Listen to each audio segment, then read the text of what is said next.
학교마다 다르기는 하겠지만 대부분의 방송실에 이제 제어실은 이런 모습을 가지고 있을 겁니다. 이렇게 콘솔 데스크가 있고, 콘솔 데스크 안에 이제 여러 장비들이 들어가 있고, 안쪽에 스튜디오에 카메라가 있고, 경우에 따라서 이제 카메라를 만지는 사람이 있거나, 아니면 이제 제가 있는 학교 같은 경우는 펜틸트를 이용을 해서 안에 사람이 없이 제어실에서 이제 원격으로 리모컨을 이용해서 카메라를 조정을 하고 있습니다. 영상을 송출을 하는 데 있어서 가장 기본이 비디오 스위처라고 하는 장비를 알아야 돼요. 그렇다면 이제 비디오 스위처가 어떻게 작동이 되고 어떻게 만지는 건지 간단하게 살펴보도록 하겠습니다. 자, 보통 비디오 스위처 장비가 있으면은 모니터가 크게 3개 정도가 이어져 있고요. 이 3개의 모니터를 보면서 화면을 조정을 하게 되어 있습니다. 첫 번째 모니터는 그냥 컴퓨터입니다. 컴퓨터에 지금 한쇼 프레젠테이션 프로그램을 띄워놓은 상태이고요. 두 번째 모니터에 나오는 화면은 대체로 이 비디오 스위처에서 나오는 멀티뷰라고 하는 화면이 나오고 있습니다. 쉽게 말해서 모든 종류의 영상 소스들이 어떻게 촬영이 되고 있고 어떤 화면으로 나오고 있는가를 보여주고 있는 화면입니다. 그 다음에 이제 세 번째 화면은 송출 화면이라고 해서 최종적으로 송출이 되는 화면, 그러니까 각 교실로 나가는 화면의 모습이 되겠죠. 이 모습을 보고서 이제 비디오 스위처에서 교실로 멀티뷰에 보이는 영상 중에 어떤 영상을 보낼 것인가 하는 것을 결정을 하게 되고요. 컴퓨터에 프레젠테이션 프로그램을 이용해서 크로마키라든지 여러가지 자막을 입힌다든지 하는 작업을 하게 되어 있습니다. 그렇다면 이제 비디오 스위처를 다루는 방법에 대해서 먼저 이야기를 한번 해볼게요. 자, 지금 보고 계신 이 장비가 비디오 스위처라고 하는 장비입니다. 이 장비는 이제 인터엠이라고 하는 회사의 장비고, 회사마다, 제조사마다 생긴 모양은 다 다르지만 사용되는 용어라든지 또 사용하는 방법은 거의 대동소이하기 때문에 이걸 기준으로 설명하는 내용을 먼저 이해하시면은 다른 비디오 스위처 장비를 이용을 하실 때도 크게 불편함이 없을 겁니다. 먼저 살펴보시면은 가장 중요한 게 프로그램과 넥스트라고 되어 있는 이 영상 입력 채널입니다. 이 영상 입력 채널에 보면은 초록색 불이 들어와 있는 게 있고 빨간색 불이 들어와 있는 게 있습니다. 제조사마다 약간씩 모양이나 기능은 달라도 이 색깔은 거의 대부분 공통적으로 사용을 하고 있습니다. 자, 빨간색 불이 들어와 있는 이 버튼이 현재 방송으로 나가고 있는 영상이라는 얘기고요. 초록색으로 나와 있는 이 채널은, 이 영상은 전환 버튼을 눌렀을 때 송출되기 위해서 대기하고 있는 영상이라는 뜻입니다. 자, 그런데 여기 스위처를 올리게 되면은 색깔이 변했죠. 초록색이었던 게 붉은색으로 변했고, 붉은색이었던 게 초록색으로 변했습니다. 그러면은 3번 채널이 되겠죠. 여기에서는 1번 채널, 2번 채널, 3번 채널, 4번, 5번, 6번. 이 비디오 스위처의 경우에는 6개의 영상 채널을 제공을 하고 있고요. 5번 채널에 저는 컴퓨터 화면을 넣어 놨습니다.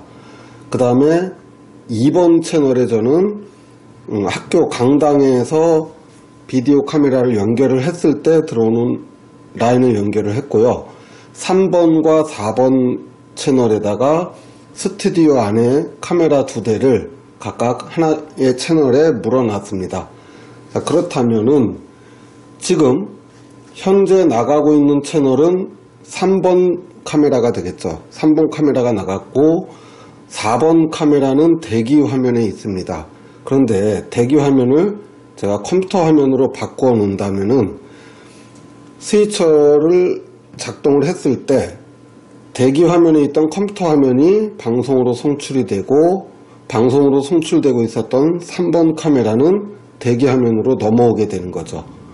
모니터의 멀티뷰를 보면서 각각의 채널에 들어와 있는 화면이 어떤 모습인지를 확인을 하고 초록색 버튼을 이용해서 대기할 화면, 즉 다음에 나갈 영상을 선택을 하고요. PGM이라고 되어 있는, 프로그램이라고 되어 있는 화면은 현재 최종 송출되고 있는 화면이고 대기 화면이 위쪽으로 크게 보이고 있습니다.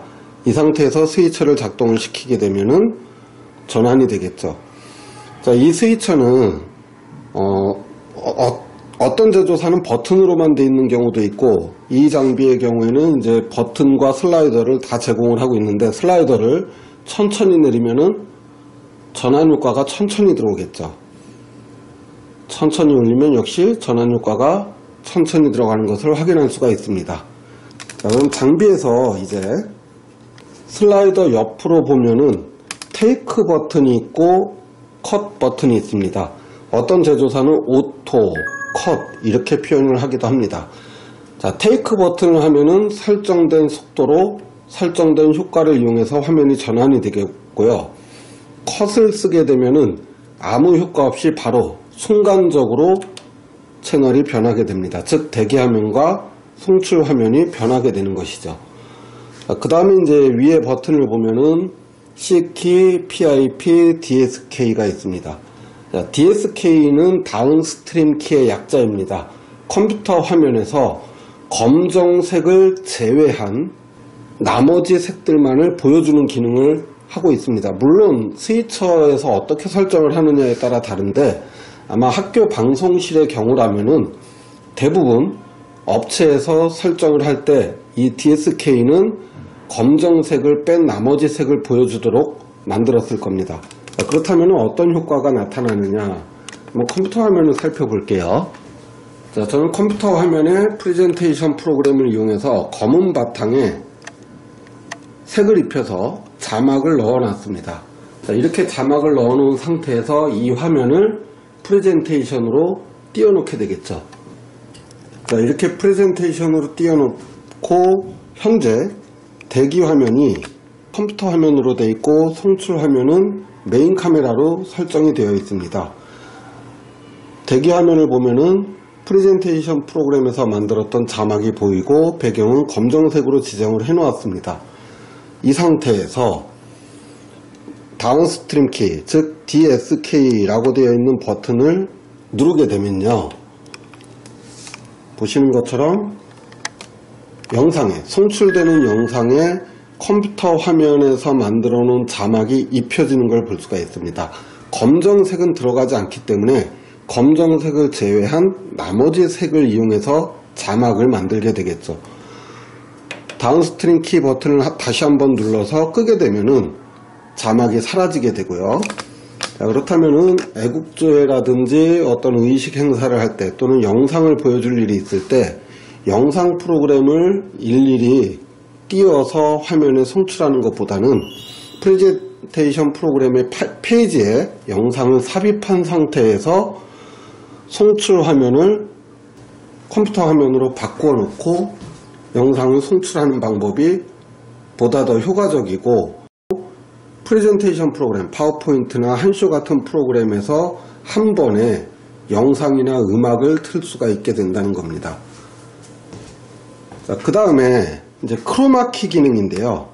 자, 크로마키 기능을 누르게 되면은, 자, 보시는 것처럼 크로마키는 말 그대로 우리가 많이 알고 있다시피 블루 스크린이나 그린 스크린을 이용해서 배경에 컴퓨터에서 나오고 있는 영상을 입히는 겁니다. 그래서 크로마키가 적용된 화면의 모습을 보면은 마이크가 있고요. 자, 데스크의 뒤쪽에 설치된 블루 스크린에 컴퓨터에 나오고 있는 화면이 입혀진 것을 볼 수가 있습니다. 크로마키 버튼을 끄고서 원래 스튜디오의 모습을 보면 이렇게 되어 있습니다. 그런데 여기에 크로마키를 입히게 되면은 블루 스크린 부분에 영상이 들어가죠. 이때 주의해야 될 게, 만일 이제 저 데스크에 앉아 계시는 분이 선생님, 교장 선생님이나 교감 선생님이 파란색 계열의 옷이나 넥타이를 입으셨을 경우, 착용을 하셨을 경우에는 그 부분도 역시 날아갈 수 있다는 걸 염두에 두셔야 됩니다. 따라서 크로마키 기능은 꼭 필요할 때 제한적으로 사용하는 걸 권장을 하고요. 기본은 DSK 기능을 이용해서 자막으로 송출을 하는 것이 훨씬 더 편리한 방법이라고 할 수 있겠습니다. 이제 비디오 스위처의 나머지 버튼들은 크게 설정을 할 때 필요한 메뉴들이기 때문에 손댈 일은 거의 없다고 생각을 하시면 됩니다. PIP 기능의 경우에는 말 그대로 현재 화면의 다른 화면을 작은 화면으로 띄우는 기능입니다.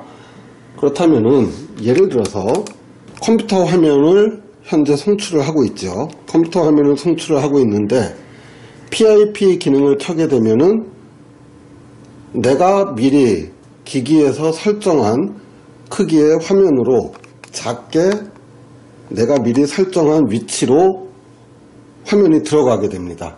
자, 주로 언제 쓰일 수 있을까요? 뭐 계기교육이라든지 이런 걸 할 때 프레젠테이션 자료를 보여주면서 동시에 선생님의 얼굴을 비출 때 이 기능을 많이 쓰겠죠.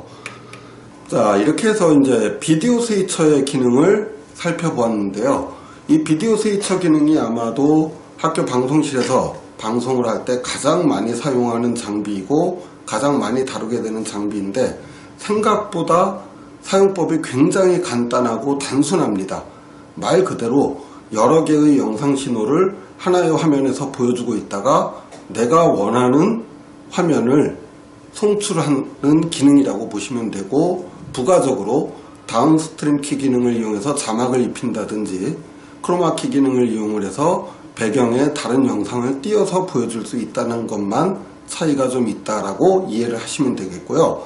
나중에 이제 요즘은 장비들이 점점 소형화되고 좋아져서 휴대하기 좋은 미니 비디오 스위처도 있습니다.